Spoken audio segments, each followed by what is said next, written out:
Good morning, everybody. Good morning.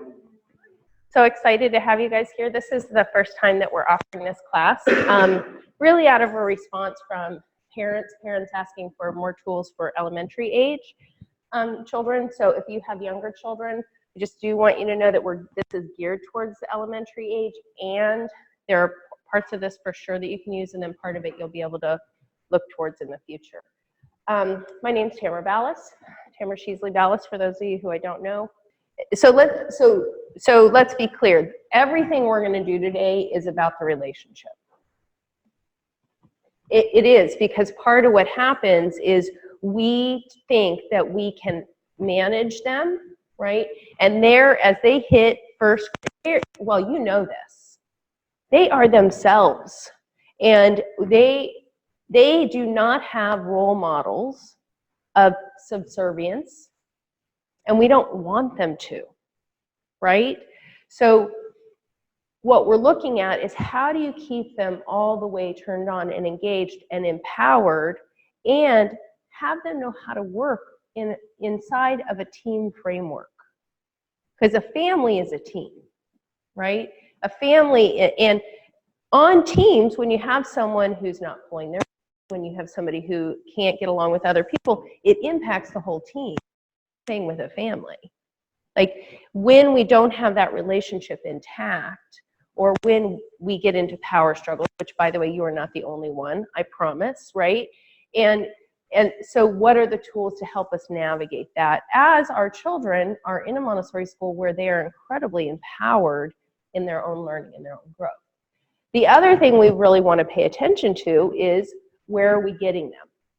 Okay, so as far as I can tell, our job is to partner with them in being an adult. Okay, we need to keep them safe, we need to love them, and they need to be prepared for adulthood. Now, in my world, that doesn't mean that they're, you know, that I think there are a lot of different versions of what that means. For me, it means my children are independent, they know how to be kind, they know how to have healthy relationships, they know how to be responsible, take care of themselves, and they know how to enter new situations and navigate them, right?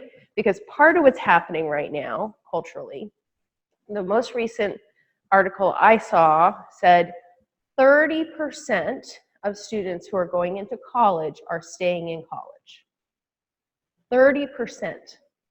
Okay, and I want to share with you, I had a parent who had a student here who came up with us all the way through, graduated from 8th grade, went to a very prestigious local school, and he was one of, they had 6 friends who did exceptionally well at this, you know, independent school, and, you know, highly regarded.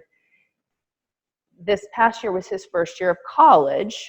He was the only one who stayed in school.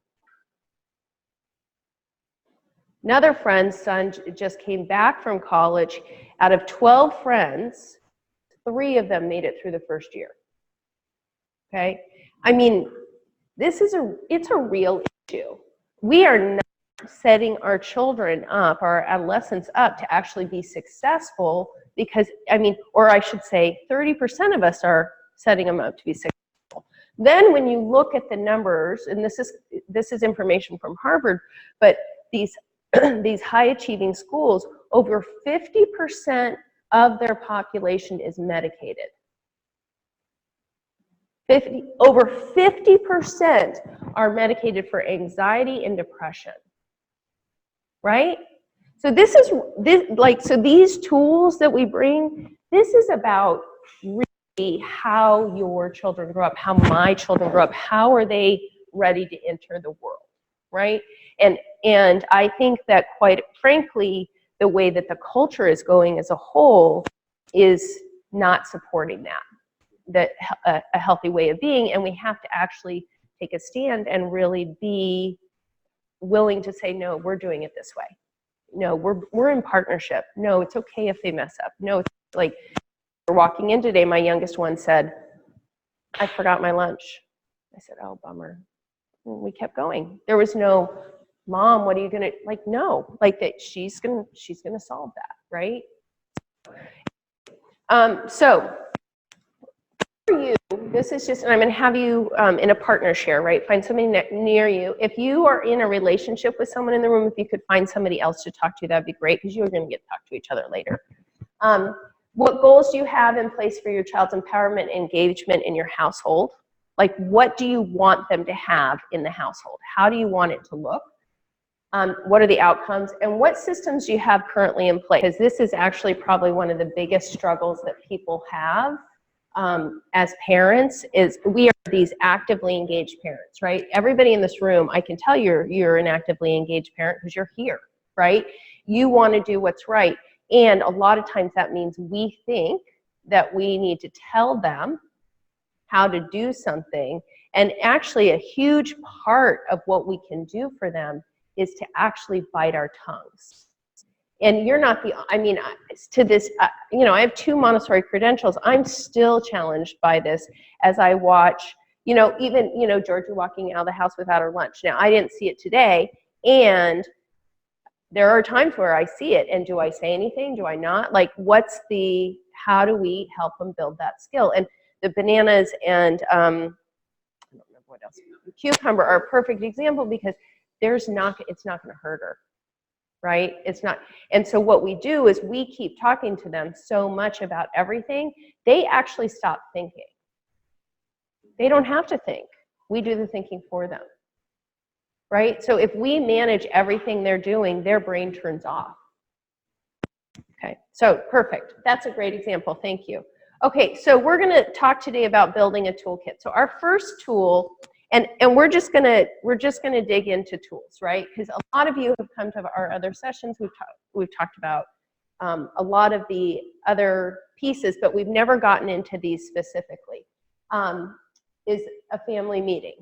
Now, so the benefits for children for family meetings, they have to think, they problem solve. It gives them a place for brainstorming and also being invested in the well-being of everyone else in the family, right? It shows mutual respect. We're going to talk actually also about active listening, so you have a way to address conflicts. Know how to cool off, right, before, because a lot of times things that come up, they're very hot about, so are we. If we have time, right, then we can actually have some time to manage that emotion and come at it with more respect, right? And it gives them a real sense of belonging in the family, okay? Imagine life, and I'm not saying any of our households are like this, but there have to be a good portion that are like this, where an adult is doing the majority of the thinking for the child, okay? And part of what research now shows is for a child, we feel safe and a sense of belonging when our voice is heard equally with the other people in our organization. It's true for families too. If you have a family where one person dominates the conversation, where one person is, even if it's a parent, right? One person does all the decision making. If one person can't, like, it actually shuts down the rest of the community. And so we've worked on that a lot in our house. We've talked about it as having, like, at the dinner table, actually it's like a tennis match, and you need to lob the ball back and forth. If one person takes the ball and just hits it over and over on their racket and is not engaging that way, everybody else leaves the match, right? And so what we find is even talking to our children, we're this candid with them about safety, belonging. We just tell them the research that I'm learning. Actually, I'm going to brag for a second. My oldest is in a leadership program, and she's in 9th grade. It's through high school, and it's through our church. And she's with 20 other teens from around the country, and they handed the calls over to the teens, and she was the first to volunteer Montessori, thank you, Montessori. And she got somebody else to do it with her. And so we were talking about, and she started using the tools that I've been using with the staff. And she had everybody introduce themselves and say something personal about themselves. Now, I listened to the calls all last year, and the teens never spoke. The coach spoke. On Sia's call, the teens could not stop talking because she set it up with structures of safety and belonging right from the beginning, right? So these are tools that they then get to take with them for the rest of their life and use in every situation, right? And she came off the call, she felt like she hung the moon, right? Everybody was talking, I couldn't even get them to stop talking. I was like, that is a victory on a Zoom call. Like that, I've never had that. Never been able to create that. So those are some of the benefits. So what are the benefits to parents? You get to avoid power struggles, right? Like that's a big piece of a family meeting. You don't have to micromanage. You have a place to put your concerns, okay? You get to listen in a way that really asks children to be involved. You're going to share responsibility with them, and you get to model the skills you want them to learn, okay? So these are just briefly. Now, here's the thing. I have a resource at the end of this. It's $2.99. It has a whole family meeting, like it's a booklet that you can buy for family meetings. Everybody does it a little differently. You have to see what works for your family, okay? But what I recommend is that you have a notebook or something that you tape up on the fridge so that over the course of the week, you can actually have everybody in the family can write down their issues, right? So I just, Josh and I are siblings. I just had a big fight with Josh because he keeps stealing my stuffed animals, gosh darn it. And instead of you having to problem solve that right there with Josh and the family, and you're making dinner and there's 16 things going on, you say, who would like to write that down for our issues for our family meeting, right? And they feel, okay, something's being done about this, right? They feel like action's being taken, so they write it up there and they feel much better, and then they also get to cool down and think about solutions over the course of the week. Does that make sense? Okay.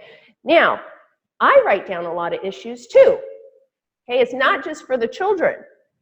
No one turns off the lights in this house except for me, right? Like, I mean, we've talked about that for a number of weeks, right? We have not yet problem solved that one well enough. The girls are like, why don't we just buy sensors? I'm like, oh my gosh. I may give in. That may be the solution, right? So I really recommend that you sit at a table and not in the living room, and that it be a cleared table. Okay, they need to have an experience of being at a meeting. If they cannot have meeting manners, and you're going to have to teach what meeting manners are. Meeting manners mean that you're present, you're not kicking your sister under the table, you're sitting up straight, you're present for the meeting, then you don't have to come to family meeting, right?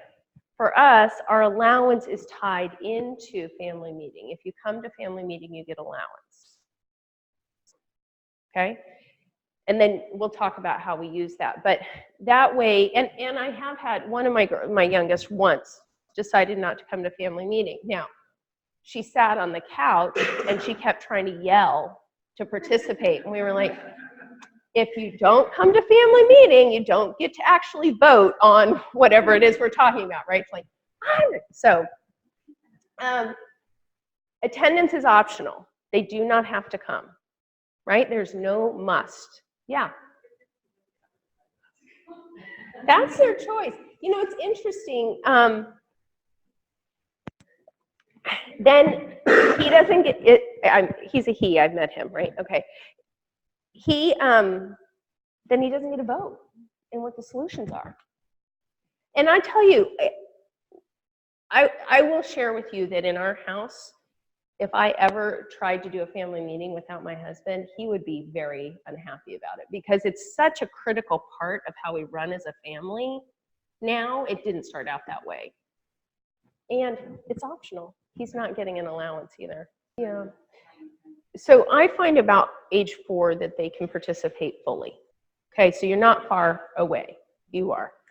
you have a little one, but She's 4. She'll be 4. Oh my gosh. I don't know why I had it. It was like, okay. You have a little. So what we did was with our youngest, we started doing family meetings about 5 years ago, when I read Duct Tape Parenting. And so she came and she participated, and we're going to talk about, well, here, part of what you can do is everybody has a job, okay? With younger ones, it's really nice to have props for the jobs. That helps, right? So one of the jobs is starting a meeting starter, right? So a meeting starter can sing a song, can read a poem, can share a story. And so that's a way to have a younger one get to participate, and they participate until they can't participate, and then they can go hang out and do Legos near you so you can finish the meeting, right? But I wouldn't have it be, because 3, it's hard to sit, like that's a long time. They say the family meeting should be really about 30 minutes max. You don't want to go over that. I have to tell you, they say that. We've never had one shorter than 45 minutes. But we really dig into issues. It's our time to bring everything to the table. It's our time to do schedules, all of that. Does that answer your question? Yeah. So everyone has a role. So you've got a facilitator, right? Our girls, I never get to facilitate anymore. Actually, last week, Krista's facilitated, and the girls were like, "Dad, you're spacing out. Come on, you got it." Like, he was like, they're very good facilitators. Recorder, so you have somebody record. We don't record all the acknowledgements and all that. We record the issues and the agreements we make. Okay, so we'll get into that. A banker, somebody who gives out the allowance, and a timekeeper, an inspiration, and a starter. Now, you do not need all these roles. Okay, you need a facilitator and you need a recorder, is really what you need. Okay, so if you have a smaller family, okay. Go ahead. Is your agenda then basically the list that you worked up on the bridge that week? We're going to do agenda, yep. So this is the agenda. So you start with acknowledgements, okay? And we're going to go into each one of these, okay? Then you review the last week's issues and agreements. So you have an opportunity to say, okay, how did this work? Everybody agreed they were going to turn off their own light. Didn't work very well. So what is our next solution, right? Like, how are we going to solve for that? Then new issues, so anything off the fridge, and then anything anybody else is bringing, okay? Agreements, those are the agreements you make as a family, okay, around finding the solutions. Family outing plan, this is new. As I was doing the research for this class, Gretchen sent me a wonderful handout, and it talks about family outings. And we love that. We haven't done it yet, but they talk about everybody getting to vote about what they would like to do for family fun. Now, you have to have some constraints around time, and like you can say we have 1 hour for this, but it ensures that as a family you do something fun, and something that not just the parents are organizing and think is fun, but really that the children, right, really care about. Then the schedule, and then the banking. So acknowledgements. So everybody acknowledges everybody else. This is such a nice way to start, okay? Now, a lot of people consider acknowledgements a thank you.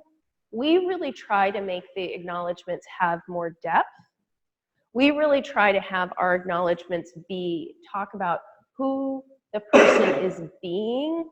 Okay, so it'd be like me saying, okay, Terry, I want to thank you for taking out the garbage every night this week, right? And that's okay. Or I can say, Terry, I want to really acknowledge you for taking out the garbage every night this week. You really showed a lot of commitment to our family and our cleanliness of our house. You didn't have to be reminded, which showed a lot of maturity. And really, it made it so much easier for me because I didn't even have to think about the garbage, and that was something way out of my brain. Do you get the difference? Yeah. Like, it's a real difference. Now, I'll tell you, the girl that children can do this. They get it. The children also, for those of you who are in two-parent homes, they love having their parents acknowledge each other. They love seeing that you love each other. And the truth is that they can see a lot of the rifts, right? So it's really important that they actually get to see this real love connection as well, and you taking time to really acknowledge each other, right? And it's interesting. So I'm going to keep referring to this book, even though it's not about families, but it's called The Culture Code. Any of you who are in any organization anywhere should read this book. It's so good. It really is. It's like needs to go to the top of your book list, not the bottom. And part of what they talk about, part about what this book talks about is that cultures that are highly successful overthink. They're always in a conversation around acknowledgments and thank yous. Overthink. No, overthink. So they're constantly thinking. So it's one of these things of creating an environment where your children get to see that too. Okay? That's the other piece. So, and I don't have a slide for this, but teaching your children to receive the acknowledgement instead of deflecting the acknowledgement, which I have to tell you, I coach adults on that all the time, right? An acknowledgement is a relationship bid. Do you guys know that term, relationship bid? Okay. It is, so a relationship bid is where you are reaching out in the relationship in some way, right? And they're not always obvious, okay? So you maybe, we were just coaching a couple and they had a big fight and she came in and sat on the bed in the bedroom where he was packing, but she didn't say anything. But that was her relationship bid, right? And he didn't see it as a relationship bid because she didn't say anything, right? But and when we do an acknowledgement, it's a relationship bid. And what happens when somebody says, downplays it, or sloughs it off, or says, oh, it wasn't that big of a deal, is it actually does not accept the bid. You're closing out the bid.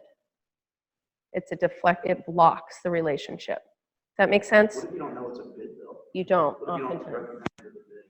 Well, the acknowledgement you do now know, but that's a huge challenge, right? And actually, just so you know, in our house now, we use that term.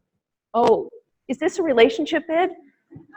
Like, I'll come up to my husband and just kind of stand next to him. And he's really good now about saying, is this a relation? Because, you know, we might have just had words, and I'm not quite where I can be like, hi, honey, I want to. I just stand next to him, and he says, is this a relationship bid?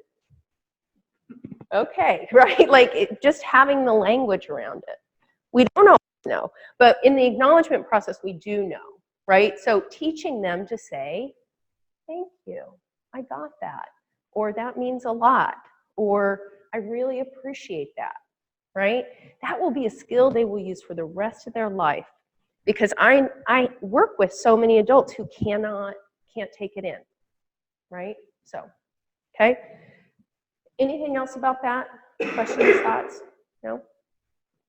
Okay. Review the last week. How did these work? Any revisions needed? Pretty standard, right? If you revise it, you write it down, and then you're going to review it again the next week. If it's handled, it's handled. You can take it off the list, okay? Issues. No judgment, no criticism in the issues. You're going to have to teach them this. It's a beautiful skill for children to have, to be able to say, instead of them saying, Billy is stealing all of my stuffed animals, right? How can you say that in a way that is not charged? That's our language. That's charged language. Okay, Billy is coming into my room. You stated as fact. What do you observe? Billy is coming into my room and taking my stuffed animals and putting them in his room. Okay, that's not charged language. That's what's actually happening, right? So really teaching them how to bring an issue forward without judgment or criticism. When they're young, there's going to be so much emotion behind it. And you just coach them a little bit along the way. It doesn't shut down the issue just because they say they're upset about it, right? Can you imagine in our partnerships with our spouses if if every time, well, this happens. If we're upset, they don't want to talk about it then, right? Like that doesn't work. You've got to actually open up to have the conversation. So no judgment or criticism. All on the team are supporting the solution. Everyone on the team is invested in everyone else having what they want in the household. That's partnership. And it is not easy, right? It's not easy because what if they want two different things?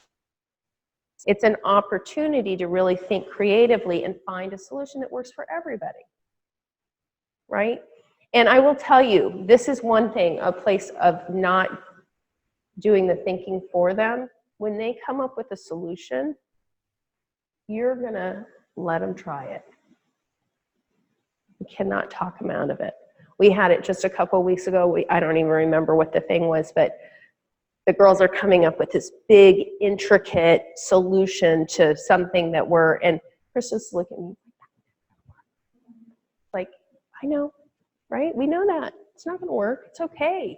So they're gonna have a week of failing at it. We're gonna come back and we're gonna talk about it again, and they're gonna have the opportunity to try something on that really didn't work and figure it out. That's okay. Does that make sense? Okay.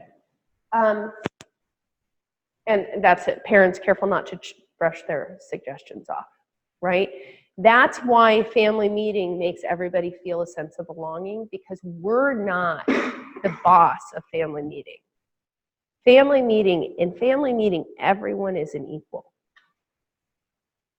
Everybody gets to have an equal say. Everybody gets to have an equal voice. Now, we do have some things, some rules, like you have to be respectful, right? You have to, you come with your best self. You have to be willing to listen, all of those pieces. But that's part of being a part of any meeting. How many adults do you know who need to learn those skills when they come to a meeting, right? So, any questions about any of this? Okay, agreements. What are you agreeing to solve the problem? Right? They're going to have solutions. You might have a solution. We try to not be the voice of solving the problems in our family meetings. We really try to let the children do the problem solving. That helps. Okay? And then you record those. Outings, family fun. What would be fun for us to do over the next couple of weeks, and everybody gets to have a voice, right? And you can offer some limits. We will have an hour on Saturday, and we can spend $20, right? Those are, give them the limits, because otherwise, my youngest, it's always Hershey Park. Hershey Park. Hershey Park. I've never been to her. I mean, like, that's not my thing, but anyway. So what's the schedule for the week? This is really handy as they get older. Like, did you want to go back to the other one? Oh, no, I said I like this idea. Yeah. Austin and I talk about this. Yeah. But put it over to sleep. Yeah. Like, I'll make what's on this week, but we don't include that in it. Yes. They actually, and I have to tell you, if I have a board meeting or an evening event and my girls don't know about it, there's a part of them that's insulted by that. And I don't have a slide on that, so I'm sorry. Let me just give you this information. And Kim, will you make a note that to add what you bring? You bring to family meeting, you bring your notebook, and you bring your calendar, and you bring your money. And you're going to want quarters and all that, right? It's really great to actually have all that. So that's what you bring, so you're ready. So, and what? We hit it probably, really, if I'm going to be honest, probably twice a month. We try to do them every week, and one of the things that our family runs so much better when we do them. It just does. And when we don't have them, then I have a board meeting, and everybody, and even the girls, when I'm home, they feel like that's their time, right? Because I work a lot, and so they don't like that. They don't like not knowing.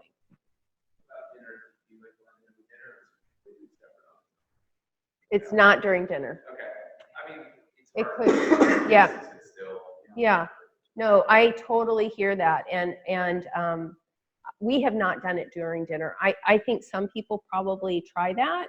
I find it's really easy to get distracted anyway, and if you're navigating your string beans are not getting eaten at the same time as, right, all of the rest of it.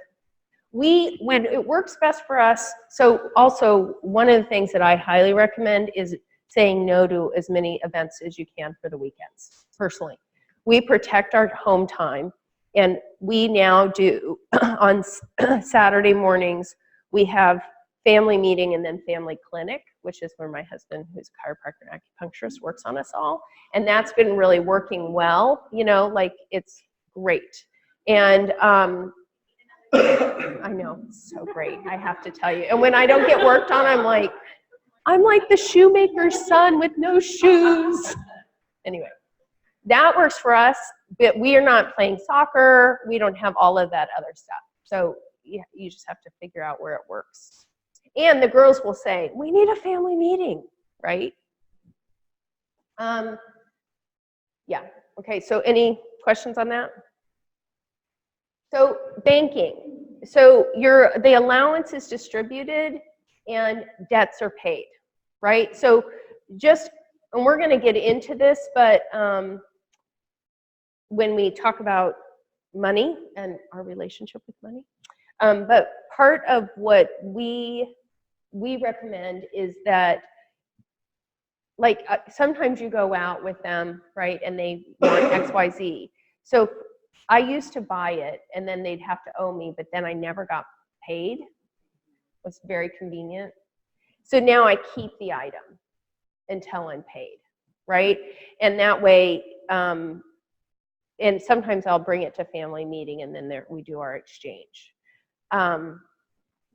This makes a really big difference for them to have their own money, and I'm going to talk about that when we get to that section. But I really recommend that children have some money to work with, so that when you go to the store, it's not you literally, it's not your decision about whether they're buying that whatever crazy expensive doll. It's their decision because it's their money, and do they have enough, and what are they saving for, and all of that. Is there an age you recommend? Like, Bryn's almost 5. Is that? Yeah, 5 is definitely old enough. Yeah, 5 is definitely old enough. I think we started with our youngest when she was 4 because we were working with the older one. That was us. I think Jacob was like 5 years. Yeah. But only because Hannah was. Yeah. Right, they needed it. And they have different amounts because they have different level of responsibility with it. How Which you set that? we're going to get to that. Yeah. Yeah. Yeah, so you cannot buy anything sugary. I ran into the grocery store. I mean, I think your kids brought you like a bar or something. You were at checkout. Like they're like, we're going to pay for it. I'm like, yeah, it's still poison. So, you know, we're not doing that. So those are our boundaries. And I'm really lucky my girls are not into games, like online games or anything like that. So that helps. For us, we do 14, we do the age. So one gets 14 and one gets 9. But they also are responsible. They have quite a few responsibilities for their money. So they have to, I guess we're going to talk about this. So they have to, they both go to summer camp, and they have to pay for transportation, not the airline because we use miles for that, but there's a bus they have to pay for, which is $100 between back and forth. And they have to pay for their camp store, which is $100. So essentially they're both investing $200 a year in that. They have to pay for all their gifts that they buy for other people. Sometimes if it's for, their grandmother or something, they'll come and ask if we can split it. And I'll often do that, depends on what they want to get. They are responsible. We have a certain amount that we'll spend on clothing and on shoes. And over that, they are responsible for the remainder. So if they want something that's more expensive, they have to pay for that. They pay for anything. I have one who's starting to get into makeup and stuff. She pays for that. Like, so there are if it's not something that I feel like it's kind of a life requirement, then they can cover it. And then we talk as a family, do we want to pool our money for charity? They know that we give to the school. That's our top giving priority. And then we have a couple of other organizations that we support. And, but my youngest has really been adamant about giving to animal shelters. That's her thing, so, great. They decide how that breaks down, and you have to set them No, we try to do a third, and a third. They have been pushing back quite a bit against that model. They're like, do you save a third, Mom? Do you give a third? So we're in that conversation right now because they're starting to really be aware of how much that is. We do 10%. 10% save, 10% give. Yeah. That's 10% save, 10% give, and then you get the rest in your wallet. Okay. It's a decent chunk. They get a decent chunk. It's a in their decent wallet. chunk, right? And it adds up. It does. And that's part of why they're like, we didn't have a family meeting last weekend. We need one this weekend. Like, Right. oh, They yes, need their money. you're right. So Right? you give them that, so for instance, if you're only having the family meeting twice a month, are you just paying them for 1 week or are you paying them for 2? Okay. Only at the family meeting. And we do not use chores. Right. There's no chore attachment to, because here's the thing. You do it that way, and they're not going to want to mow the lawn. Right. And in our house, there's no option to not contribute. And I will say, because part of what she's come up with a smoothie plan before, and I very much believe that they need to learn that you can't take the resources from the house Right. and then use them, and then it's all profit, right? Right? It just cost me $25 for you to make smoothies, and you made $3. Like that doesn't work, right? So we really say, okay, so with the shopping, you're going to shop specifically for this. We have a receipt for it so that then there is accountability to that, right? So, okay. Actually, initially we had babysitting for our oldest that she could babysit for the youngest. And we took that off because we really felt like that was also a part of being a part of the family. And so she doesn't, now, if it goes very well, she gets a tip, right? But if I come home and see, I didn't play with me and all that stuff, I'm like, okay, well, that's definitely not tippable, right? So To make this day work better. it's a perfect, I wouldn't do it by day, I would do it at family meeting. That's where we do it. So we decide what the agreements for the week are, and if we don't have a family meeting that following week, it carries over. So last week we made a commitment, because part of what was happening is we were piecemealing the chores, and what ends up happening is you as the adult have to constantly say, okay, the dishwasher needs to be empty, that this needs to be done. That drives, I don't have any interest in raising children that need to be micromanaged, like, right? So we chose, we encompassed. And so we did, Georgie this week took on common areas, which includes setting and clearing the table, because that's part of the common area. Sia took on the kitchen, which includes planning and executing a meal, but also, like last night, she spent an hour in the kitchen after dinner cleaning up, right? And she did that, like that was not something she had to be told to do. She knew that was a part of our agreement. And I took on what had been, because she took that on, I took on doing recycling in the garbage, which she had to remind me of. Remember.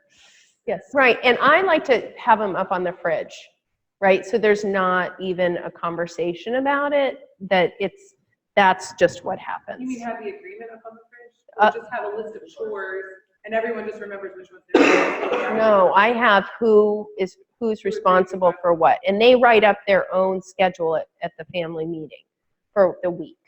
Like, and they'll do, this is really, I should take a picture of this so you can see it, but they do everyday chores is a line, And then there's a line of activities, like, so if they have an after-school activity that day of the week, and it's by the day of the week, and then it's got weekly, something like last week it was vacuum out the cars, right? Like, so there's something that needs to be done that they take on.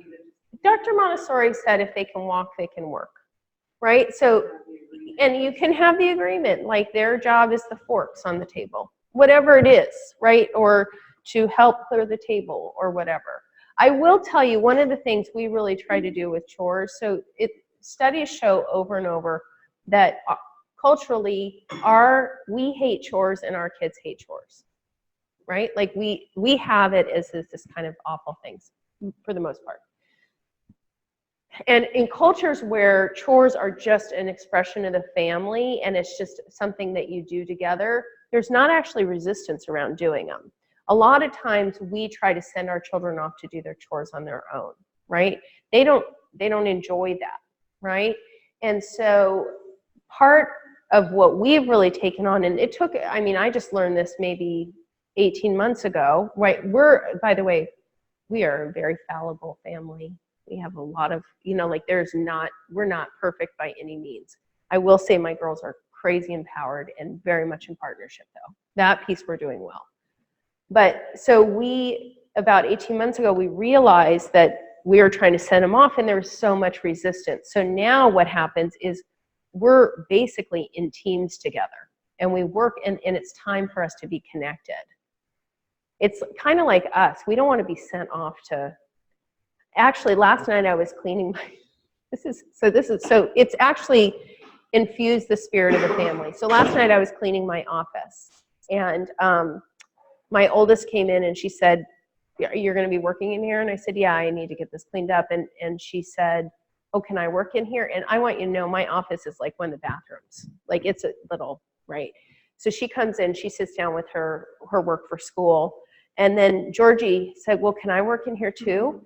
Of course, like we cleaned off a space on the desk. And Christos comes in, I have a picture of this. Christos comes in, he's like, "Oh, you guys are all in here?" And this is the bathroom size, right? Goes and gets his guitar and literally is playing the guitar. And I'm like, okay, well, I guess I'll just put this piece of paper right here. Like there's like no room, but I'm not going to complain because my kids want to be with us. They're not trying to avoid us. I have a teenager who wants to spend time with her family. And I swear to goodness, a big piece of it is because we do family meetings and we have this structure where I'm not always nagging her and trying to make her do this or that. And there's an equality in the family. And so when people say, "Oh, those teenagers," I'm like, that's not my experience, right? I think we alienate our kids. We micromanage them. Yes, of course, then they want to get away from us. And it doesn't mean they're supposed to become separate from us, but I think a piece of it is how we're managing our homes. So one of the things that I got out of the book, Duct Tape Parenting, which I highly recommend in some ways because it was a really good wake-up call for me about how much I was doing all the thinking for my children, but it doesn't give you actually solutions, really. It's frustrating in that way. But part of what it does talk about is that if you have a roadmap for where you want them to get, and so what we don't want to make the mistake of saying, okay, you need to, part of your, first of all, you're going to ask, what do you want your contributions to be this week, right? They get to select, okay, from whatever it is. If they choose things that are super easy, you say, "I just want to point out that your sister's taking on things that are going to take at least an hour a day, and your things are like 5 minutes. There's real inequity here, and we don't operate like that." "Oh, okay, well, I can do X, Y, and Z," right? It's not me saying, "Well, you have to do this," right? So there's this, right?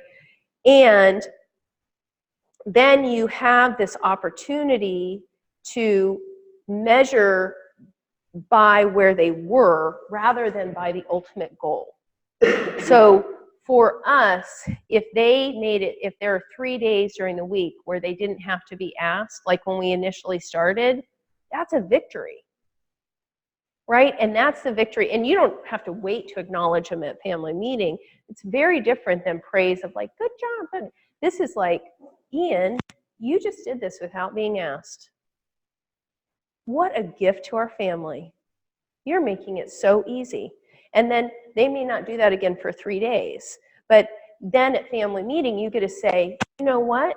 2 days this week, you did all of your contributions without anybody. So you're building that muscle as they go. Does that make sense? So it's not like all the reminders have to go away. And we also have to remember how we're approaching our reminders with them is how they're going to approach their spouse, how they're going to approach issues at work. Like, the way, do we want them to be somebody who says, clean your room? You know, I've asked you 6 times, whatever it is, right? That makes sense? Okay. All right. So I wanted to give you guys a chance to practice a family meeting.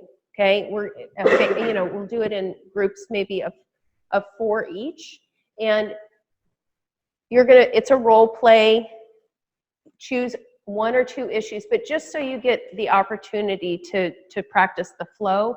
If you don't practice, generally our brains don't hold the information. Okay. Okay. So,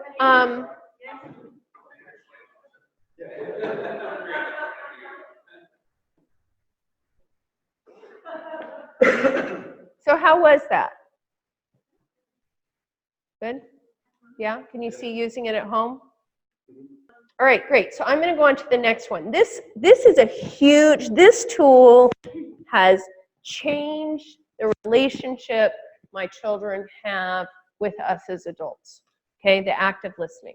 It's also, by the way, changed my relationship with my husband. Okay, just to go on the record.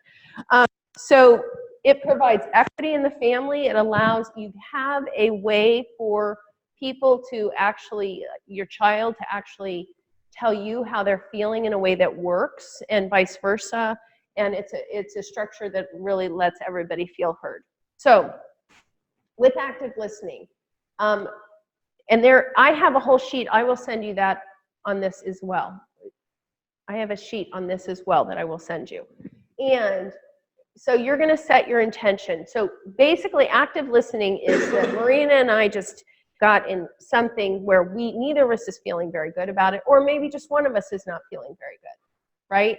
And I have to say we probably use active listening at least 3 times a week in our house. Okay, it was used last night, right? My youngest had a moment with I was going to say my oldest, but it's my husband, with Christos, and they came to dinner and they were both really frustrated with each other, right? And so we said, okay, let's use active listening, and they literally went through the process and they could let that go, and then we had a lovely dinner. It was really remarkable, the difference, okay? So Did they do that in practice? They went off to the house or we have, our theory is there's no shame. There's no shame in breakdowns. There's no shame in conflict. My husband and I often will do active listening if it's something that's appropriate in front of the girls, if they know, like, right? That's so. So you're going to listen without judgment, and the structure is, okay, the person's going to speak in 2 to 3 sentences. If they keep going beyond that, you have to say, hold on, I'm not going to be able to remember all that, okay? And you're going to say, and this is really important, what I hear you saying is, okay, because when you say, what I hear you saying is, it doesn't mean I agree with you. So then they can say, you never spend time with me. And you can say, what I hear you saying is you feel like I never spend time with you, which is very different than, so I never spend time with you. I cry BS, right? Like, no, like like somehow it just like sets you up, right? Did I get that right? Not is that right? Not, oh gosh, I've heard some incredible variations, but a lot of them have judgment built in. So did I get that right? And is there anything else? Okay, a lot of times you won't have to say, is there anything else? Because you'll say, did I get that right? And they'll say, yes, and X, Y, Z, right? So will you do a practice with me? Sure. Here, you want to come up here real quick? Just move your chair up. I'm going to have you. So you guys can see how this works. So pretend like I am somebody that you have an issue with. Record it though, right? Yeah, I totally. was gonna try and talk my husband into watching it, so I'll maybe, Yeah, Make a don't difference. use him. okay.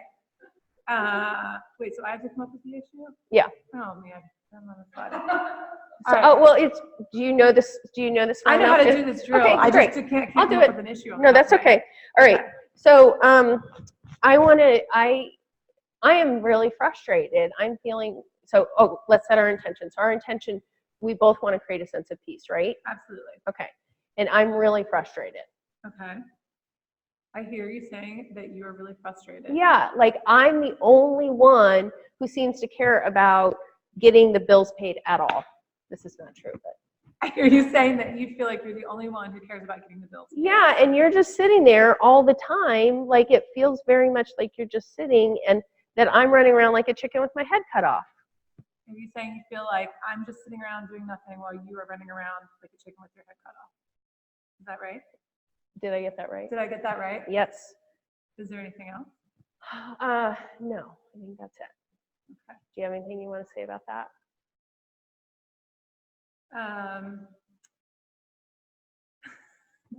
Okay. It's really that simple. And the beautiful thing is with the children that they get to be heard. You don't have to solve it for them. They How don't. does that end? That's That's it. That's it. That's You it. felt heard. You feel heard. You don't have to keep your There's no machinery Because I running. can see my daughter going, and? Right? Totally. And at first I was like that because we use this actually in a couples, in our couple group. And my husband and I were in this huge breakdown and we could not hear each other. And the person who was coaching us was like, okay, here's this tool. So we start using the tool and I'm like, and now is he going to apologize? Like, right? Like, Where is does he, it get come on. But then I realized actually both of us feeling heard left us in a place where if there was problem solving to do, we could do that.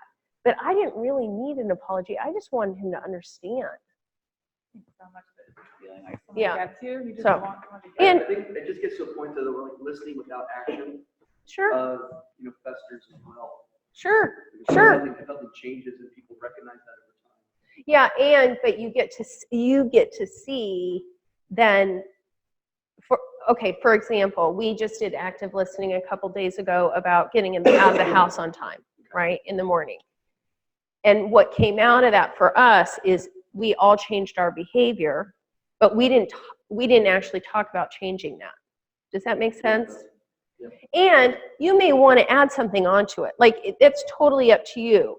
But what we find is just having somebody recreate you in that way actually a lot of times takes the emotional charge out of it, and then you have availability to have a real conversation. Like their limbic system is all lit up and they're frustrated, so are ours. So there's no safety available. And when we don't feel safe, we can't learn anything.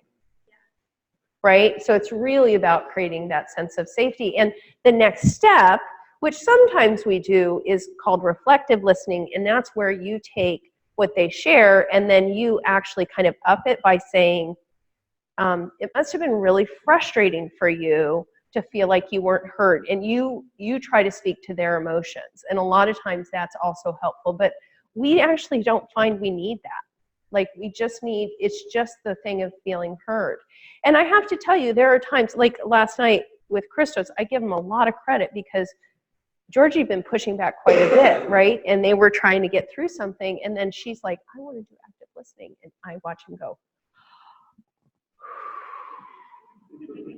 okay. I'm like, oh my God, honey, I want to acknowledge you, right? Like, that was amazing. Because it's not easy. It doesn't matter that they're this big. Like, you're in it with them, right? So I gave him a huge amount of credit, and he recreated her, and then he got to go, and so And it's important, I think it's really important, and I don't have a slide on this, and Kim and I were just laughing that there's so much already in here, we need a whole nother class. But to work with them on, somebody had mentioned emotional intelligence, that could be a whole training in itself, but really supporting them, like we've taught them about what an emotional bank account is and how everybody has an emotional bank account with everybody else, right? And the way that you put deposits in the emotional bank account and some of the things that you do for that emotional bank account. And what are the things that we do where we're going in and taking out this huge withdrawal from our emotional bank account, but we have it with every single person and children too, right? So if the child is, and part of the context was there were a lot of withdrawals, and we want to make sure that there's also deposits. And so for her, the other night, she said, and we hadn't talked about it for probably about 6 weeks, she said, you know, this thing that happened today, was that a big withdrawal from the emotional bank account?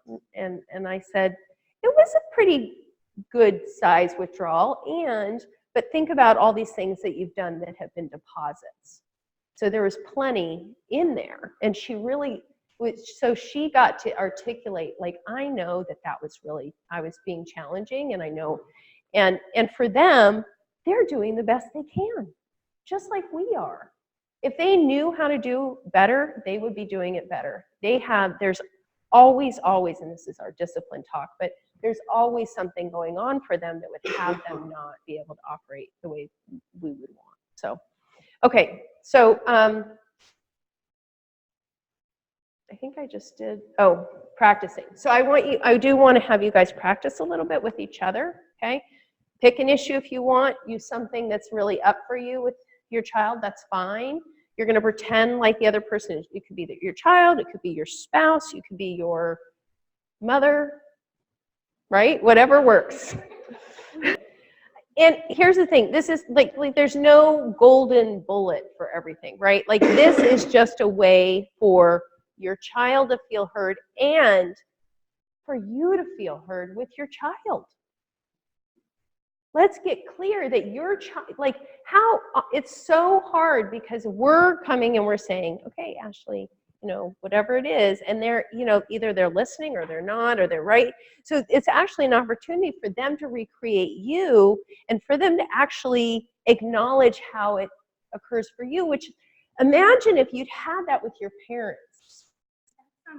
It really, for us, it's been a real lifesaver. Like it just is to have the girls be able to say, I need to go to the peace table. We call it the peace table in our house, right? I need to go to the peace table, and we do active listening, and they know the language as much as we do. And it really is it's an equalifier. I don't think that's a word, but it's something in there, you know, and should be a word. Equalizer, that's, I think, the real word. That's great. So it equalizes the playing field, and it has them know that they have a voice in it just as much as the adults do, because they're people in just the way we are, right? The difference is that we have some age on them, of course, and some experience, but the truth is, because we're bigger does not mean we're always right. We get just as emotional as they do, right? Yes, ma'am. Okay, great. Okay. And actually have like their physical space that you Nope. It's a concept. We call it. It's really, we used to, when they were younger, we used a stone. We had a peace stone, right? So just for those of you who have like threes, they really like, because when they're holding the stone, they get to speak. They need that. It's hard for them to not interrupt. So, and then when you have the stone, you get to speak, right? But then you don't need it anymore at a certain point because they can be patient. And in fact, I will say if we interrupt, like if because they don't interrupt. They know the structure, they operate within the framework. And if we get emotional and say, wait a second, they're like, please don't interrupt me, right? Which is what we've taught them to say instead of, you're interrupting, right? Please don't interrupt me. So, yes, ma'am. I made a list when I went out, but how do you teach them, how do you practice this before, like, do you practice this before you talk about something real? like, girls, I have this idea, Daddy and I want to try this peace talk or whatever we're gonna call it. And like, Yeah. because I feel like, I'm like, okay, Yeah. I've got an issue, and you sort of spring this idea on them. Yep. What are, like, We, the rock and yeah, we practiced this at family meeting, and my girls all actually saw my husband and I doing it together. So that made a difference. So they had seen it in action, but we just practice anything new at a family meeting because there's no charge with it. Yeah. Okay. Right? So you could make up Right. something silly even. Yep. And then I sat and coached them probably the first couple times just with the language. Did I get that right? Is there anything else? And then my oldest brought it with her to her leadership program this summer with all the teens. There were 40 teens there, and she, for 2 weeks, and they called her the therapist. They all ended up talking to her because she had the skill and she knew how to, right? It really is a good listening skill. So, okay. So, tool 3, family charter. Okay? Love, love, love, love, love this. And I think it's such a healthy way as a family to get clear on values and what it is that you really care about and believe. Okay? So, and it gives you a roadmap for your family. Okay? So it's 3 things. It's so simple. And we're not going to practice this here, but how do you want to feel in your family? Right? So what are some of the things you guys want to feel in your family? Safe. You want to feel safe. What else? Happy. Heard. Loved. Right? So you're going to come up with your children, and really you're going to let them come up with as much of it as you can, and then you'll add what they don't have in there. Okay? Then, in order to create this, we will be. Who will you be as a family? What are the qualities you have to bring to your family in order to generate feeling loved, in order to generate feeling safe? We will be kind, generous, respectful, right? Good listeners, right? So it encompasses all of that. I have to tell you that Miss Emily did this with her 3rd years, and it actually, we started crying. It was so beautiful. You haven't, Follow up with this. you should. It's so beautiful. We're gonna actually get copies of them and put them up in the school of the charters that the classrooms have come up with, because they're So the really children's fun. office usually do it. The elementaries always do, right? But children usually. We haven't used Bring out this like- format Oh. specific. This is a new Isn't this format what for we're us. on this year or no? They did it this year. We Okay. just learned it this in our staff week, Okay, this format. okay. But we've done an agreement. Right. Right, But it's it's- not usual for the children's house. That's like. No, brand new. Here. 3rd years. We just, right? And then they're really establishing all human beings have conflict, right? If you are human, you have conflicts. That's how it goes. Unless, I think maybe the Dalai Lama doesn't have as many anymore. But other than that, right? So to support us in getting back, what are we willing to do when we have conflict or a disagreement or frustration? We commit to doing what?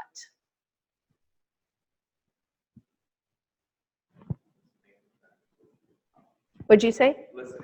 Listening. Right. Listening to each other, really listening from a place of love, right? And wanting to understand. What else? Apologizing, right? Yeah. In the classroom, they have use quiet voices, right? They will, what was another one? They will be brave in helping each other, right? Like just, like what are the things? And you get to decide as a family, and you can grow it, right? But I would recommend that you take this and then you put it up, right? And you have it in your home and you get to refer to it. And we just found, this is new, right? So actually reading it once a month, making the commitment really, and have the children read it when they can read, for those of you who, right? So, is this clear? Okay. And then teaching the value of money. So what are the tools you're using right now to teach your children the value of money, and what are the areas your child is responsible for their own purchases? Yeah. Well, so one thing would be to have them bring their jars out so that they could do it with you together, so that they're actually being responsible for putting it in. We do go to their room, and they do have to put the money in their jars. Great. And they great. have to be with me. And Hannah could handle the banking. Yeah. She could do the math. Yeah. She's quite capable, Yeah. right? So, okay, great. So here's the thing. I read the book and I have it as a resource, Raising Grateful Kids, okay? And one of the things that the author says is that you want to make sure that you're allowing your children to really fail with money, okay? That means, and we've had this, Georgie decided she wanted this doll that pees, takes a bottle, like, okay, I want you to know it took all of my inner discipline to not be like, and it was $60. So she wants this thing, so she saves her money, right? And we take her to Target and she buys this doll, and about a week later, she said, and I had not said a word, not a word, okay? And she said, that was not a good investment. I was like, Did she say it like that? yes, That's totally. That was not a good investment. It's like, yeah, right? And she did that before she got a credit card. She did it before she went off to college. There are so many kids now who have never managed any money. They don't actually know what it means. So, and I actually let my kids go into debt with me. There's a certain amount of debt I'll allow. So both of the girls right now are in debt, right? So they have the experience of now when we go out, they can't buy anything because they're paying off their debt, which is a really important skill. Like if you're going to take money out, you got to know that's the first thing you're paying back, right? Before you accrue more debt, right? So that's just kind of how we handle it. So we want them to fail now. Now, my oldest will not spend any money, even our money. She says, you should be saving that for my college. She's right?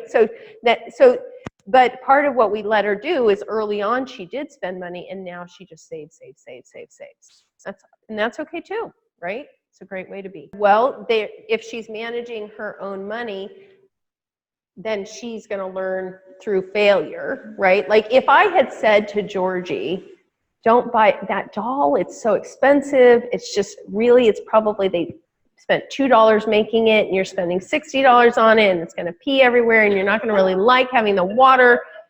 She would have never she would have never said to me, that was not a good investment.